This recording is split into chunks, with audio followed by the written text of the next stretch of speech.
Važen, pač jaz sem mislim, da itak skozi v vseh videih zelo podobno oblečena. Lahko idem drugo Lidlovo majico, le tam je bela z rdečimi črtami. Okay. Živijo, danes je tukaj z mano spet Eva Ana Kazič in danes bomo govorili o tem, kako izgledati, kada si ful drago oblečen. Eva Ana Kazič je modna poznavalka, predavateljica neverbalnega komuniciranja in podjetnica, ustanoviteljica podjetja Inforta, ki se ukvarja z retail algoritmi, in Enver, ki s pomočjo blockchain tehnologije verificira avtentičnost produktov. Eva, how the hell do we make ourselves look expensive?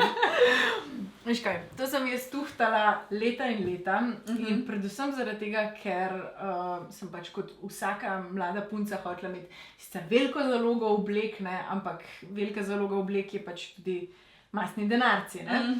Kot vse sem šla tudi čez veliko obdobij, ki so bila zelo pisana, zelo izrazita. Čakaj, to je bilo obdobje, to še ni konc. To je dobro bila. Ne, pisano obdobje še kar gre, ampak ti moram povedati, česa je pa veliko manj, kar je samo na mojih polštrih, ne, ampak malce manj tega v moji omari in to so vzorci. Skratka, zelo pazljiva sem postala pri določenih takih kazalcih, ki znajo zelo hitro narediti outfit drag, oziroma da zgleda drag, ali pa da zgleda pač kukar, da si ga potegnila, saj veš iz kje, ne? Iz kravje. Vzorci so bili res ena taka zadeva, katero sem mogla zelo natuhtati in ko sem sestavljala eno tako mojo garderobo za ta odraslo življenje, ne, tisto ta poslovno garderobo, pa tudi tisto, ki jo nosim v zasebnem stilu, seveda se zadevi prepletata, ne, in si nisem mogla kar eno sobo za casual, pa eno sobo za biznis narediti. Sem pač prišla do tega, da se držim barv, katere mi je simpel kombinirati. Tukaj lahko dava eno tako veliko točko ena. Skratka, barve so pomembne. Ok, kjer barve so to na primer v tvojem primeru? A se gre to za neutrale ali za pač žive barve, ki jih ti rada med sabo kombiniraš in so ti simpel za kombinirati? Mislim, da je popolnoma nepomembno, če si izberemo neutralne ali pa barve, ki so popolnoma živahne. V mojem primeru so to žive barve zaradi tega, ker se tako dobro počutim. Je pa ena zadeva, katero v predavanjih, tudi ko z Darinko z mojo mamo predavava, blazno veliko izpostavljava, in to je, da obstajajo različni body typi in da obstajajo različni color typi, se pravi barvni tipi. In barve je vedno treba prilagajati tudi temu. Jaz na primer sebe, pa mogoče še kakšne bralke se bojo tukaj zelo hitro najdle, lahko uvrstim med nek pomladno-poletni tip. Torej, to smo obdelali. In na primer temu pomladno-poletnemu tipu blazno pristajajo živahne barve. Jaz v neki zabiti rjavi črni oziroma v blaznih neutralnih pastelih, kakor so, ne vem, te svetle bež, ne zgledam tako drago. In point današnjega videa je, da zgledamo drago. Mojemu tipu na primer pristajajo svetlo-modre barve, barve draguljev, turkizne barve, živo-vijolična, magenta barva, in tako sem se nekako tega začela tudi držati. Da polne barve izbiram in da so te barve na enem kosu, na primer kot je obleka, se ne kombinirajo z vzorci. Se pravi, ena obleka lahko v popolnoma živahni barvi v eni barvi. To bi bilo moje prvo pravilo. Moje drugo pravilo so postali materiali.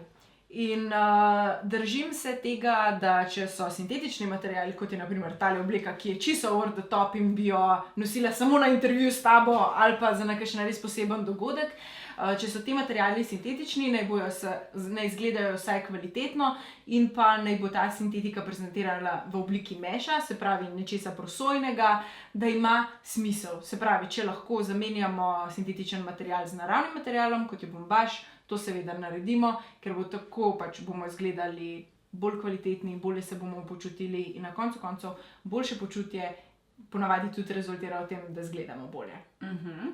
Potem je pa še ena zadeva, katere mislim, da se lahko čisto vse ženske, pa tudi moški držimo, in to je čistoča. Osebna higiena in pa higiena tudi naših oblačil je blazno pomembna. Imamo lahko najdražje čevlje recimo za 500 evrov, ampak če za njih primerno ne skrbimo, če so pošvedrani, če so umazani, če te umazanije po nošnji ne očistimo takoj, se to seveda zažre in izdelek enostavno takoj začne izgledati kot starejši in če izdelek izgleda starejši, pošvadran, izgleda seveda bolj poceni in izgledamo manj urejeni, še posebej pri moških, ker vem, da imaš tudi veliko moških gledalcev pri tej seriji, ne?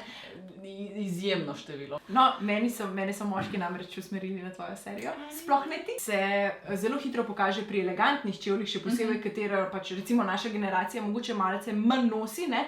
Ampak takrat, ko se jih nosi, takrat jih je treba imeti tipi-topi, ker to so tisti redki kazalci, ne? Se pravi, da ne smeš imeti gub v obleki, da moraš imeti čiste čevlje, da ne smeš imeti pošvedranega pasu. Ženske te zadeve malce hitreje zakrijemo in lahko pač z neko obleko pričaramo veliko bolj glamurozen feeling. Naslednja stvar, s katero se je smiselno poigrati oziroma biti zelo dobro informiran, so proporcije. Prihajamo pač v vseh možnih oblikah, zaobljenosti in že naprimer, če primerjam najina tipa teles, ne, saj midvi nisva tako dramatično narazen, ampak jaz sem recimo veliko bolj priklehk kot ti, ne, in zato moram pač o enih zadevah dosti bolj razmišljati. Naprimer neke blazno oprijete oblekice, ki veliko kažejo kože in so zelo zapeljive, na ženski, ki je majhna kot sem jaz, zelo oblinasta, športno popolnjena, lahko izgleda rahlo vulgarno. In taka provokativnost, ki meji na vulgarnost, enostavno nas najprej asociira na to, da nekaj izgleda zelo poceni. Ne izgleda poceni samo naša obleka, izgledamo poceni na koncu koncev tudi mi. Medtem ko na tvojem tipu, ker si dolgonogata in iz tega stališča tudi veliko bolj elegantna, tudi v svoji drži, ker imaš daljše ude, si take zadeve veliko lažje privoščiš in lahko tako nevtralne zadeve, kot so, ne vem, črna mala oblekica, ne, little black dress, ki pravijo, da je osnova vsake garderobe. Ker sem jo slih ven vrgla v zadnjem pucanju, Če- ker mi črna, če ne- ne počutam se. Če ne paše tvoji osebnosti, se z njo sploh ne ukvarjaj, ker ne bo izgledala ne drago, ne primerno. Ampak taki osnovni kosi, vem, da ti imaš rada tudi svetlejše barve, pa dostikrat te vidim tudi v temnoplavi, lahko izgledajo super drage in lahko izgledajo super elegantne, še posebej naprimer na tvojem body typu. Ok, kje pa je pol tista meja med vulgarnostjo pa med tem, da je neki seksi pa da dobro izgleda? Pač, a veš, tuna. Če moraš razmišljati o tem, a je nekaj vulgarno, potem verjetno je. Vedno je pametno, da ti, če plastimo en kos vedno gor, po količini oblačil, ne mislim s tem na dodatke, ker to je povsem druga zgodba, ker pač s tem se vedno malce bolj približamo tisti plasti garderobe, ki je malce bolj elegantna. It's better to overdress than underdress, je tukaj res eno moje tako pravilo, pač, ampak ne iz stališča več glamuroznih stvari, da je nase, ampak vedno bolj izgleda malce bolj elegantno kot zapeljivo in na koncu boš s svojo energijo ustvarila tisto zapeljivost. Tako da dejansko energija tista, ki na koncu naredi tisti dodaten na vrhu in ne pač to, da imaš vso kožo zunaj. Ja, Roke, noge, joške. seksi definitivno ni v oblačilih, seksi je v tvojem attitudu. Eleganco se pa dostikrat da pričarati z oblačili in ta eleganca oblačil vpliva na koncu tudi nate.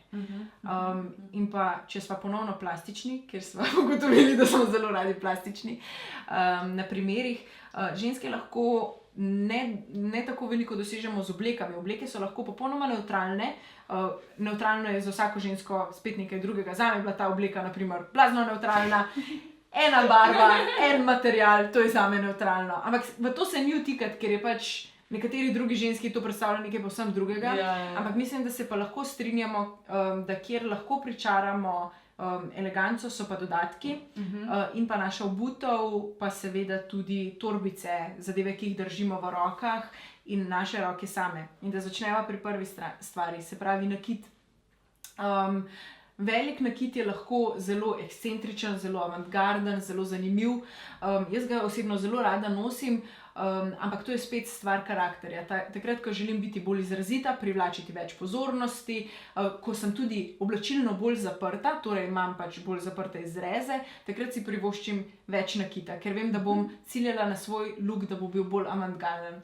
Kadar pa ciljam na eleganco, kadar ciljam, da bo v ospredje prišla moja feminilnost, takrat se držim manjšega nakita. Danes sem na primer izbrala zadeve, ki se nekako skladajo z mojim oblačilom, ampak so samo tisti that little sparkle that is there. V mojem primeru so tudi naprimer očala.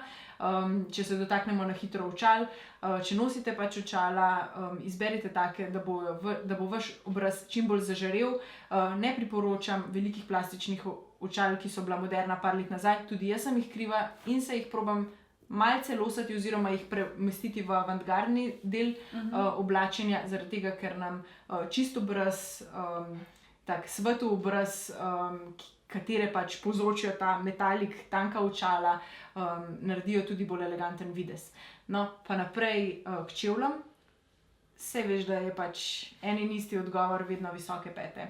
Kar nas naredi drage, so visoke pete. Pa s tem ne ciljam na tiste, ki so visoke 13 cm, ker nam dostikrat lahko povzročijo tudi probleme pri hoji. Vedno moramo izbrati višino pete, v katerih lahko hodimo. Udobno hodimo, ker če štorkljamo, potem se ta video se izniči in zgledamo za 10 evrov. Skratka, primerna višina pete, čevlji, katere lahko kombiniramo in jih primerno čistimo, in pa se saj z neko noto povezujejo z drugimi dodatki. Ne rabijo se nujno povezovati s torbico, ne rabi biti vse meči, ampak naj bo pač neka nota, neka barvna lestvica, če so dame, ki se rade oblačijo v bež, v svetle barve. Tebe sem vedno videla, da naprimer se je nek detajl ali na čevljih povezal s torbico, ali se je barvna paleta prelila. Skratka, da se vidi, da je videz zaključen. Naši dodatki definitivno naredijo to. Naprimer, poleti, ko sem bila pri tebi v Podgorici, se spomnim, da si imela neke bež, ravno s toliko malce petke, če vam prav v spominu, salonarje, ki so izgledali blazno elegantni. Dobesedno tok. Ja, nič. Ful so dobro da vhoditi v njih. Ampak zgledala si malce bolj prizdvignjena v svoji drži, kar te je naredilo zapeljivo, elegantno, izgledala si drago. S čim bi naprimer lahko uničila svoj look? Z veliko črno torbico, v katero pač moraš vse dati, ne? Ampak s čim pa narediš svoj look? Z manjšo torbico, v katero ne nabašeš vsega. Manjše torbice so vedno bolj elegantne in naj bojo torbice tisto, kar se zasveti v naših rokah. Tisti naš diamant, ne rabi biti vedno diamantni prstan. Po mojem mnenju so to lahko čevlji ali torbica. In če sva na koncu še pri rokah, ne, jaz vedno ljudi najprej pogledam v roke. In to je eno tako vodilo za moške in pa tudi za ženske. Urejene nohte in čiste čevlje si lahko privoščimo vsi. Naj so to kratki, dolgi, sama mogoče še posebej, ko predavam drugim, ko svetujem drugim, priporočam malce krajše nohte, ker te dolgi akrilik nohti morajo biti zelo sveži in zelo nevtralni, da izgledajo elegantno in pa seveda drago, ker več, ko imaš kiča na nohtih, ne, bolj poceni izgledaš. Čeprav jaz ful obožujem kič na nohtih. Ampak ne, a veš, ko smo v poslovnem settingu, smo tako nič od nič ponavadi, ne? Vidiš, sej, jaz bi najrajš si dala čez tele svetlo-vijolične še ene 3 plasti bleščic, ne? Ampak enostavno vem, da bi to pasalo na zelo nevtralno obleko. Da naprimer bleščice si dajem oziroma pač konice pobarvane, takrat, ko vem, da bom naprimer imela kakšen bež kostim ali pa kaj takega. Skratka, da se zasvetlika ena stvar in ne vse. Zdajle naprimer se svetim cela, ampak mislim, da smo razdelili na začetku, da to je event look, ne? Medtem ko drago hočemo zgledati vsak dan. Hočemo zgledati ob 7 zjutraj, ko gremo na avtobus. To je res. Ful ti hvala, Eva, za vse te podrobne informacije.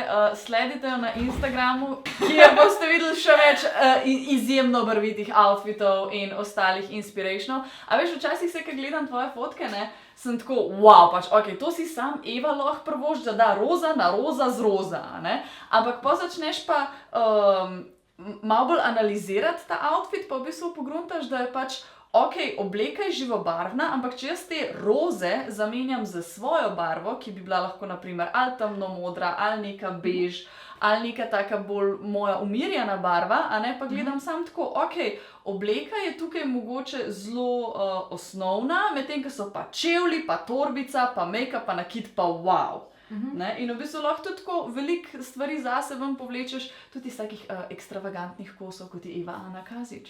Ampak mislim, da je najbolj pomembno poudariti, da poudariva, da je vedno treba obleko prilagajati karakterju in ne obratno. In ravno zaradi tega, kadar jaz nisem v full looku, ne, me ljudje že čudno gledajo in rečejo, da si mogoče bolna. Medtem ko, če bi se nekdo drug oblekel v head to toe rožnato, bi bilo pač, gospa, a ste pač padla v loncu rožnate barve. Skratka, prilagajati obleke sebi in ne obratno. Ful ti hvala, pofollowajte vse, pa se vidimo kmalu. Ostale videe si še poglejte v seriji. Čau!